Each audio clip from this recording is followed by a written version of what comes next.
Hi అండి. అందరికీ నమస్తే. Welcome back to our cooking channel మన మామ్స్ కిచెన్. ఈరోజు మన మామ్స్ కిచెన్‌లో టేస్టీ రెసిపీ వచ్చేసి మనకి ఎప్పుడైనా టైం లేనప్పుడు అప్పటికప్పుడు చేసుకునే సింపుల్ రైస్ రెసిపీని చూపించబోతున్నానండి. చాలా టేస్టీగా ఉంటుంది అండ్ చాలా ఫాస్ట్‌గా అయిపోతుంది. ఇప్పుడు లేట్ చేయకుండా ఎలా ప్రిపేర్ చేయాలో చూసేద్దాం.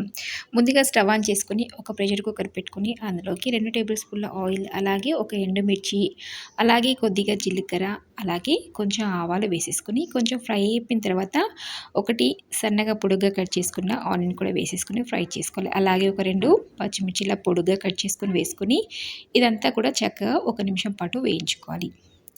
చూడండి, ఇలా మనం వేగుతున్నప్పుడు కొద్దిగా ఇంగువ కూడా వేసుకోవాలండి. హింగ్ అంటారు కదా, అది వేయడం వల్ల ఫ్లేవర్ అనేది చాలా బాగుంటుంది అండ్ ఈజీ డైజెషన్ కూడా.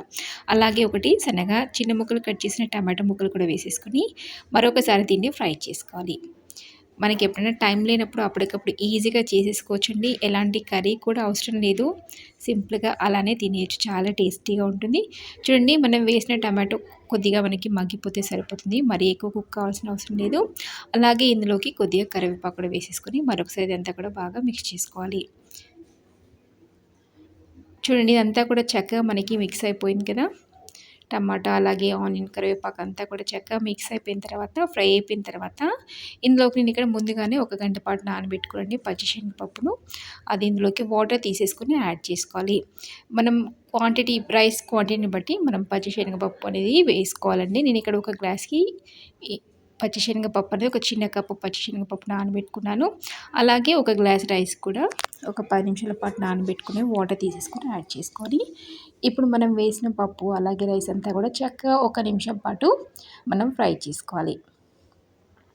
చూడండి, కొంచెం మనం ఆయిల్‌లో మనం రైస్ అలాగే పప్పుని ఫ్రై చేయడం వల్ల మనకి బాయిల్ అయిపోయిన తర్వాత చాలా టేస్టీగా ఉంటుంది. అలాగే ఇందులోకి టేస్ట్ తిందగా సాల్ట్ కూడా యాడ్ చేసుకొని మరొకసారి ఇదంతా కూడా బాగా మిక్స్ చేసుకోవాలి. చూడండి, ఇదంతా కూడా చక్కగా మిక్స్ చేసుకున్న తర్వాత మనం ఒక గ్లాస్ రైస్ తీసుకున్నాం కదా, దానికి సరిపడినంత వాటర్ యాడ్ చేసుకోవాలి. నేను ఇక్కడ 1½ గ్లాస్ వాటర్ దాకా యాడ్ చేశాను. ఇప్పుడు వాటర్ వేసిన తర్వాత ఇదంతా కూడా చక్కగా మిక్స్ చేసేసుకొని మనం దీనికి మూత పెట్టేసుకొని 2 విజిల్స్ వచ్చే వరకు కూడా కుక్ చేసుకోవాలి.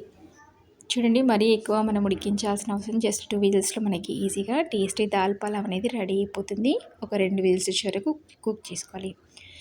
విజిల్స్ వచ్చేసిన తర్వాత నేను ఒక ప్లేట్లోకి సర్వ్ చేశానండి. చూసారు కదా, ఎంతో టేస్టీ దాల్ పలావ్ని డెఫినెట్గా మీరు కూడా ట్రై చేయండి. ఇది రైతాతో కానీ లేదా అలానే తిన్నా కూడా చాలా టేస్టీగా ఉంటుంది. మీరు కూడా ట్రై చేసి మీకు ఎలా వచ్చిందో నాతో కామెంట్ బాక్స్లో షేర్ చేసుకోండి.